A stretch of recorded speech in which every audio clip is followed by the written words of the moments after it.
How's it going, everyone? In today's video, I'll show you the best HyperX Cloud 3 setting for your Rainbow Six Siege. So the first thing that you want to do is to actually head over to the sound setting. In here, you want to scroll down and navigate through the more sound setting. You just want to look for your headset. So in my case, I'm going to use this one as an example. Simply right click on it, click on properties, advanced, and you want to make sure that you're inside the 24-bit 4000 or 48,000 hertz studio quality.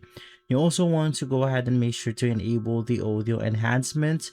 And for spatial sound, this is completely optional. You could use something like surround sound, but once again, you want to go ahead and try turning it off first. So right after, we want to go ahead and enable this specific options inside our speakers or our headset, if only it is applicable. So head over to the enhancements. In here, you want to make sure to enable the loudness equalization and the bass management. So it will actually try to lower down the chaos that's happening around the game itself, and it will try to emphasize those important pieces like headphones, footsteps, or gunshots. And so the last thing that you want to do is to get the official Ingenuity application.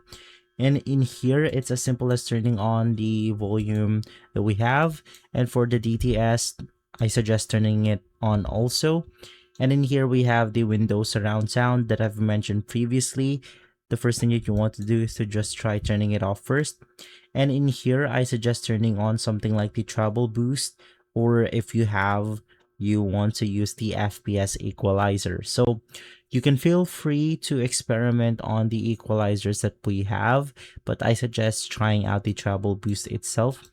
And from there, you should be good to go.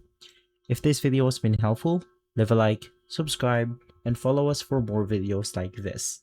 Thanks for watching.